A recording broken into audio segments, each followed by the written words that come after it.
Hey, hi. Welcome to Someone Else's Movie, the original podcast where an actor, writer, director, or nebulous industry figure gives a little love to a movie they didn't make. I'm Norm Wilner, I'm a programmer at TIFF now, and this is the other thing I do. My guest this week is Chase Joynt, a writer and filmmaker whose new documentary Framing Agnes had its Canadian premiere Sunday night at Hot Docs.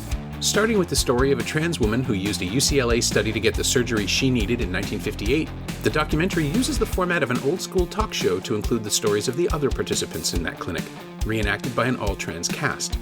It's a meditation on the performance of gender, then and now, why we do it, and for whom. It's screening again at the Varsity 8 at 5:45 p.m. on Thursday, May 5th, and it's currently available to stream through Friday, May 6th at hotdocs.ca. And you should see it. Chase picked The Watermelon Woman, Cheryl Dunye's 1996 indie breakout about a Philadelphia video store clerk, also named Cheryl Dunye, making a documentary about a black actress she's discovered in Golden Age Hollywood movies, billed only as the Watermelon Woman.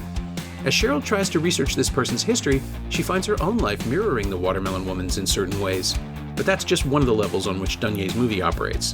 A quarter century later, its observations on race, representation, privilege, and sexuality turn out to be entirely relevant to the current cultural moment. Let's find out how. This is Someone Else's Movie.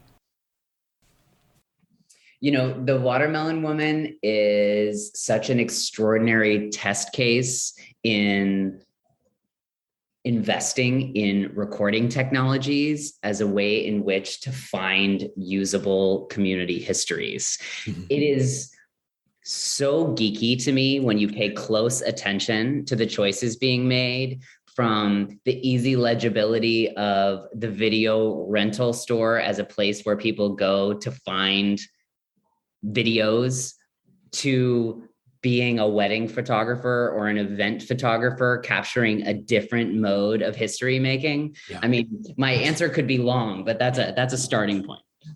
I mean, by all means, go longer. I was amazed at the multiplicity of formats more than anything else. I don't remember that much. Before we started recording, I was saying I hadn't seen it in 25 years and just revisited it last night. And I know I saw it on film, but seeing it in HD really brings out the differentiation with all these multiple formats that they're using, including video for film reenactment, which is such a strange middle space. But sorry, I didn't mean to interrupt you. I didn't realize how much joy it would bring me to participate in this exercise with you already early on in our conversation. But that's precisely it. I think your identification of the middle space is actually the power of the film. So it's existing in this kind of through line where it's trafficking in narrative film techniques while producing for you a kind of documentary ethic and arriving you at the end with a kind of complete version of a thing that you then have to unpack everything you've seen prior, right? I mean, there's something so striking and provocative, and I think that it really sets a kind of trend for minoritized subjects to say, we aren't always able to go to an archive to find who we are or where we've been. And it actually is on us to create those new pathways so that we can link our so often siloed histories. Yeah. And the films that Dunye is recreating, because she's working within an established genre and a period, and we have to be able to recognize them as viewers, even as we recognize they're not quite right, which is, I assume, the experience of someone waiting to see their own world reflected in the film they're watching and not quite finding it. I'm like, the structuring absence is a phrase I've been using way too much lately, but it absolutely applies to what she's doing here. Precisely. And I think that Cheryl Dunye's presence in the film can also not be overstated, right? And cannot be left without a kind of critical interrogation, because what is the role of the author in the pursuit of these kinds of histories? And so it's definitely something that I think with in the context of Framing Agnes as well is, you know, who is responsible for telling what kinds of stories, and not only a personal responsibility, but a political responsibility to think who else emerges on the screen from that place. And so Cheryl as character then has a kind of different shape to Cheryl Dunye, the filmmaker, who arrives to speak about the film and animate it in its many ongoing iterations over these many decades, right? And I think that there's something very useful about the fact that Cheryl as character stays stable within the context of the film, even while its meaning and interpretation can keep changing as the world keeps changing. Yeah. Well, and the Cheryl character is, of course, living the mirror of the Watermelon Woman's experience, a Faye's experience, being attracted to a white woman, falling into a relationship that isn't entirely balanced. And again, the subtlety of the way that is played out, that weird little friends dinner where everybody's incredibly hostile to one another, except for Diana, except for Gwyn Turner's character, who is oblivious to, like, literally oblivious to people leaning over and whispering about her 3 inches away from her shoulder, because she's just enjoying the experience of the moment. And I mean, I'm sure I had seen Do the Right Thing is 7 years earlier, and there's all sorts of conversations about privilege happening in that film, even though nobody had the word for it yet. But what we're seeing here is exactly the same sort of oblivious power structure playing out that Faye has dealt with in her relationship with the white director who gave her a career, even though it wasn't a great career as we understand it. And I was just like, it feels like a transmission from the future instead of the past. That the whole movie, but the ease with which Dunier, the filmmaker, rather than Cheryl, the character, and maybe that's how I'll refer to them to keep them straight, but the ease with which Dunier just sort of slides the film from one mode to another and brings us along and leaves all these things hanging for us to find 30 years later is remarkable. And she's coming out of not coming out of nowhere. She'd worked in short films, and she classifies herself as an art activist in a recent interview, which I think is a great way to put it, because this does feel like it's got a commonality to Born in Flames and some other films that were happening around the same time. Or actually, Born in Flames is like 15 years earlier, isn't it? It was 1981. But they have a camaraderie in the way they don't actually care if they're movies. Right? Like, they are movies. They have the shape of a feature film. There is a narrative, but the transitions are just sharp fades to black. It doesn't actually cut to something. It just leaves us to figure out its own rhythms and come back to it whenever. I mean, I didn't dismiss it in 1996, but it felt like a strange little indie that had no place anywhere. And now, of course, I realize we weren't ready for it as film critics, certainly as straight white film critics. I would have been, was I 30 yet? Not quite. But yeah, I'm coming out of the Miramax wave, the Tarantino films and all the other stuff. And, Neil Jordan's Crying Game is the closest that we'd had to any kind of trans or interracial representation in cinema. And that was like, quote unquote, prestige movie making. And this is just this scrappy, weird, shot on video, shot on film, bunch of friends making a movie that is about so much. And I think just because it looked kind of grainy, I wasn't fully open to it. And it's just such a strange thing to see now. And it's like, oh no, this is present day cinema. I have so many things to say, and so I'll try to meander around, but so many different kinds of sparks, one of which is that, of course, I think it's important and significant to locate Dunier's work alongside the makers of new queer cinema in the 90s, who are sculpting cinemas of urgency that are actually claiming that we need to represent now through any means necessary, which means we're not going to spend time waiting for Miramax funding, and we're not going to look for a kind of prestige gloss because our lives are at stake. And I don't say that dramatically. I say it intentionally and urgently, that I think that, the Watermelon Woman comes with great urgency to say, where is Black queer representational possibility, and what can that do for our community's ability to imagine a future?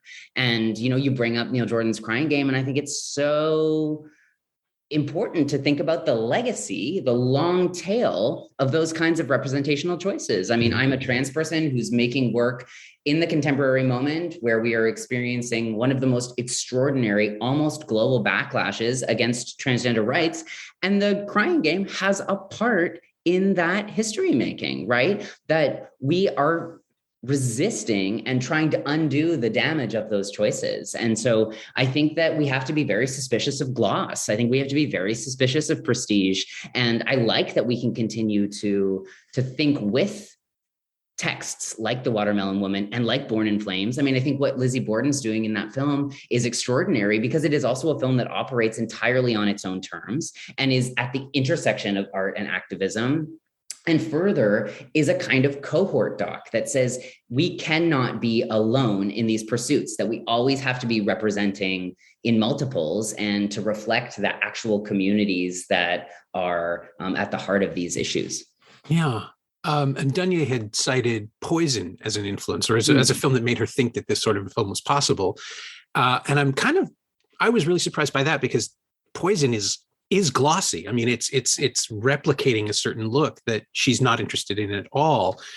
But yeah, as far as putting people on the screen to have their stories take center stage, it sort of does do that. It's dropped almost entirely out of the conversation now. And I'm just wondering if that's because the film elements are maybe it's just disappeared because it's literally unavailable. But I'm suddenly realizing I haven't thought about that film in a very long time. Yeah.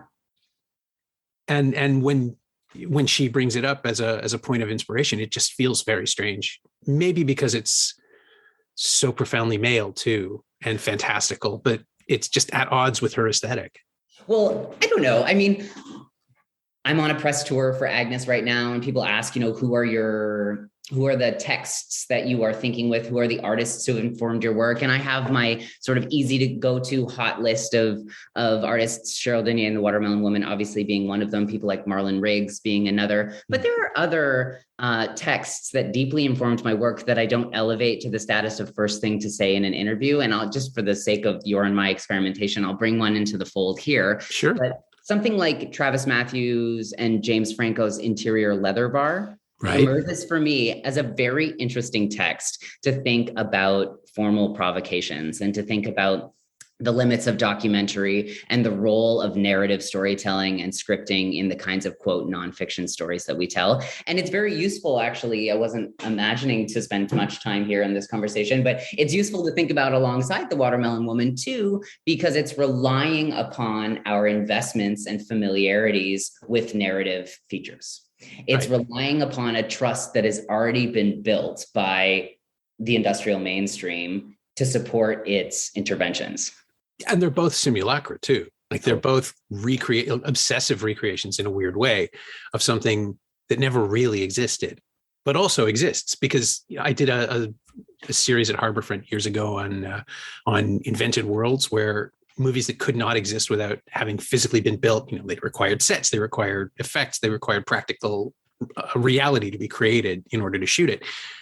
And Interior Leather Bar is cruising, which again, despite its claims of accuracy, is still creating sets and making a fiction, and never even mind the emotional and motivational stuff that's going on. The world we see is not the world that they're depicting, because you're getting a coked up version of it, obviously, but also through a straight, presumably another coked up vision, a visionary, right, in the creation of it through Friedkin's perspective.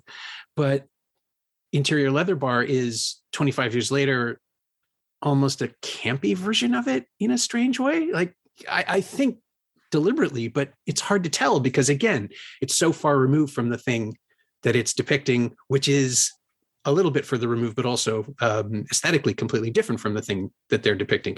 Watermelon Woman has sequences that are supposed to represent Gone with the Wind or something like it, with no money, which I find absolutely amazing, that the decision to shoot that in Philadelphia on a soundstage somewhere or in a park with no resources, and still somehow we recognize it for what it means to be. Yeah, exactly. And I'm so interested in that opportunity that we can be anywhere and be thinking toward an idea. I'm very uninterested in reenactment for reenactment's sake, or a kind of, historical truth that if we had enough money or time or resources, we could find because our production value was larger. I find it very uninteresting and kind of politically vapid. And so instead, who are we? Why are we here? What do we need from this kind of return? And what can happen from a collective investment in that space? And I think, and this is again, just my own sort of creative imagining when I think about the Watermelon Woman, but I think that that's at the heart of the method, which is to say, we're using these recording technologies as a way in which to evoke feelings and connections to other texts and other ideas and other people, and that it's actually on us as viewers to create those connections, and they can be lost on some. And I love that.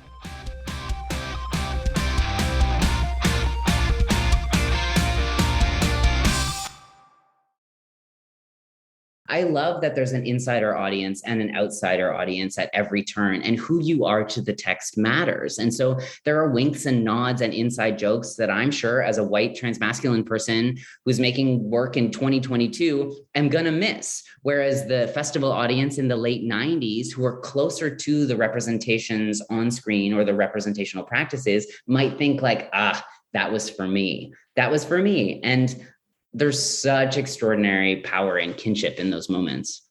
Yeah. I was going to say the one question you didn't ask just now is, what am I not seeing?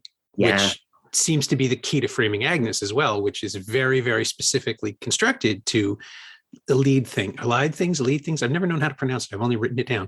But to slide around points, really, and leave us questioning what it is that we aren't getting from the narratives, from the testimonials that we see. And your reenactments are a sort of black box theater within that talk show space, where it does look like a talk show would have looked like in the late 50s, early 60s, but it's also recognizable now as something else because you've built the space. And I see a lot of thematic connective tissue between the Watermelon Woman and Framing Agnes, but Framing Agnes also uses the advantage of HD to recreate an era in a way that wouldn't have been possible for Dunier, even on film, because we have this whole digital world, or you have this whole digital world available to you now.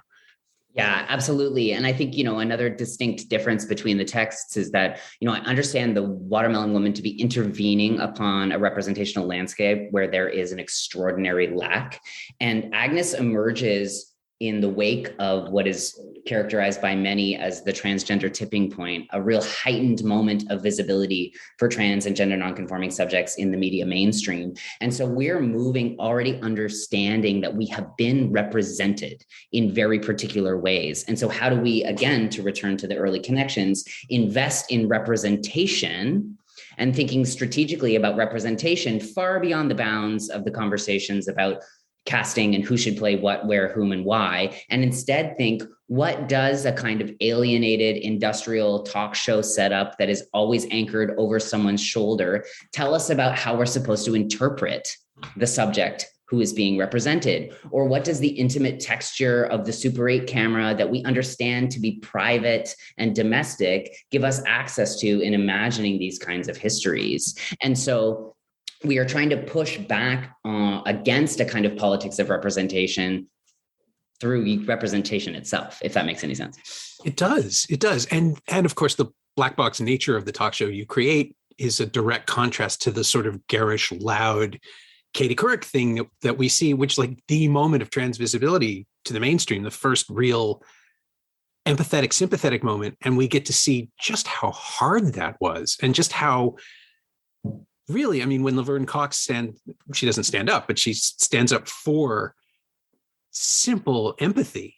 And, why do you have to ask these uncomfortable questions? It's so powerful. And I had missed it completely. It just wasn't on my radar.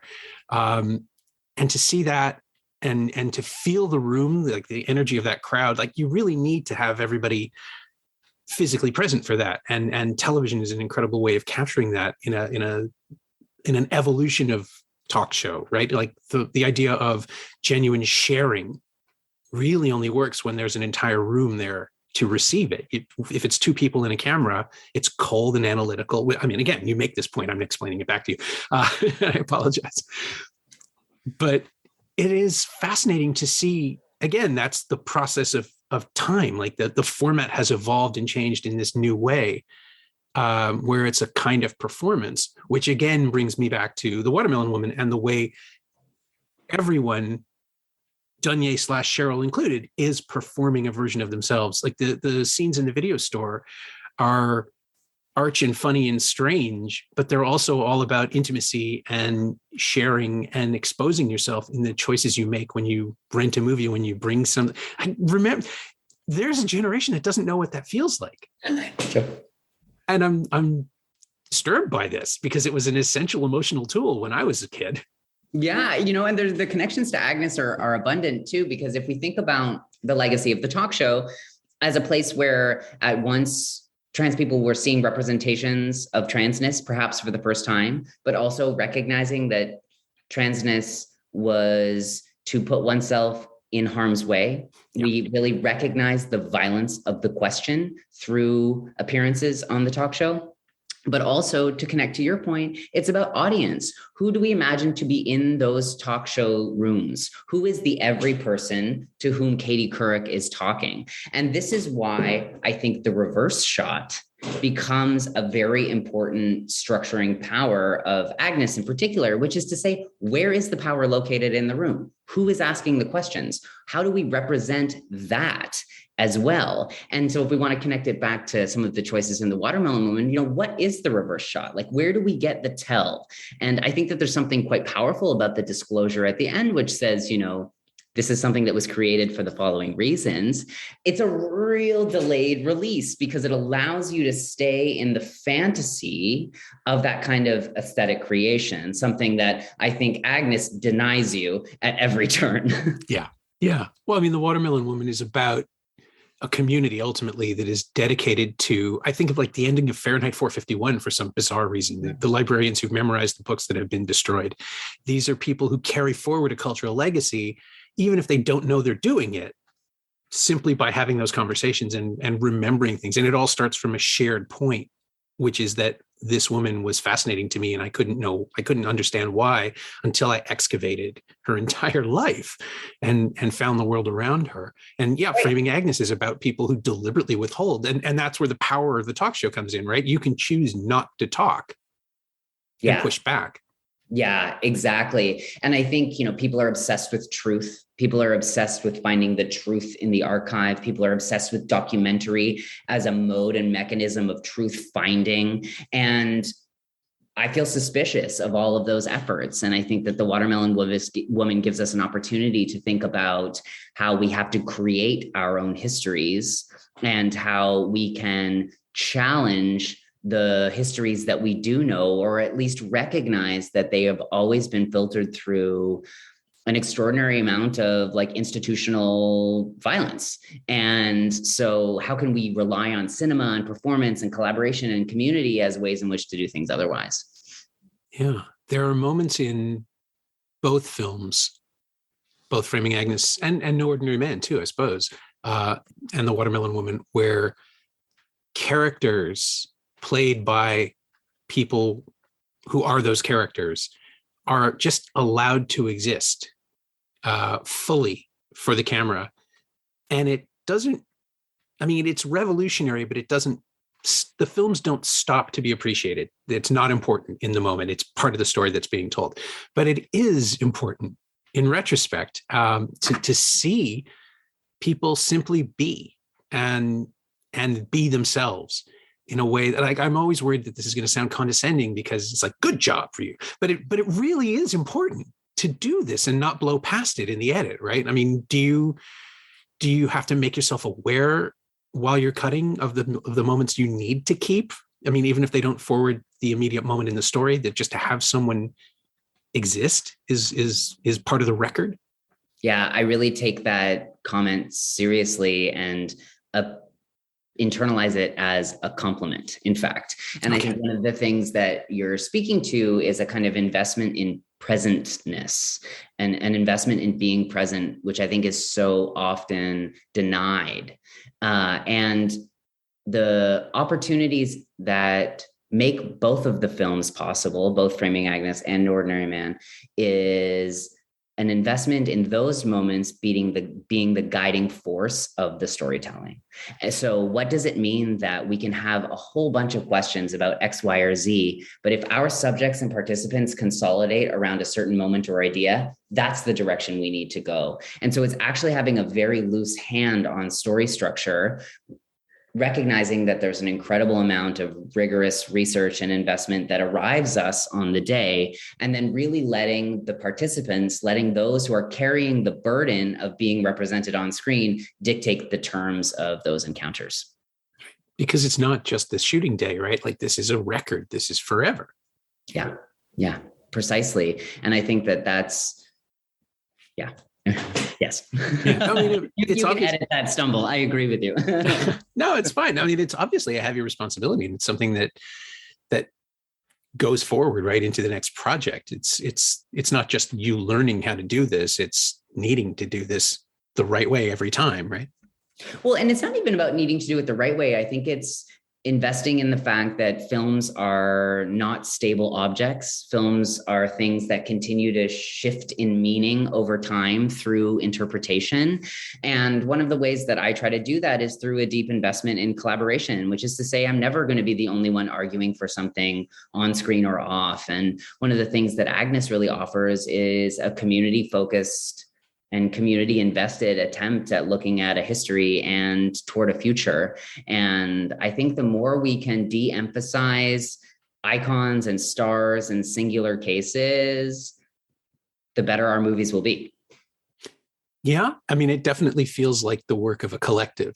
When each new actor, performer, representative arrives in Framing Agnes, when Jen Richards shows up, I just remember thinking, "Oh, Jen Richards! I saw her in Blind Spot." And then I realized, like, you're necessarily drawing from a very small pool of collaborators, potentially, right? But to have everyone, it really does feel like you've cast everyone, not just purposefully, but also well. Again, like, everybody's great in this. Like, they're all doing exactly the thing they need to be doing, and that's the feeling I get as well from The Watermelon Woman, where not everyone is a professional actor. Clearly, there's some variation. But they're all fulfilling exactly the right purpose for those characters. And that's a hard line. That's a fine line to walk.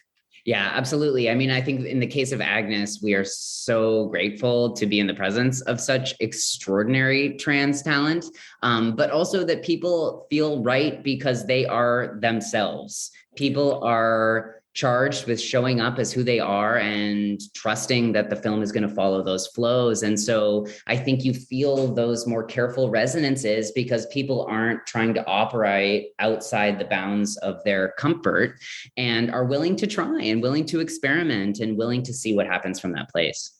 Yeah. I know we haven't had a lot of time to talk, but and we may have already covered this, but just to get it on the record, is there one thing, this is how the podcast always ends, is there one thing or anything from The Watermelon Woman that you have specifically lifted or borrowed? It feels like it's more of an aesthetic idea, but is there something that you have deliberately snuck in as a tribute to Danye in there somewhere?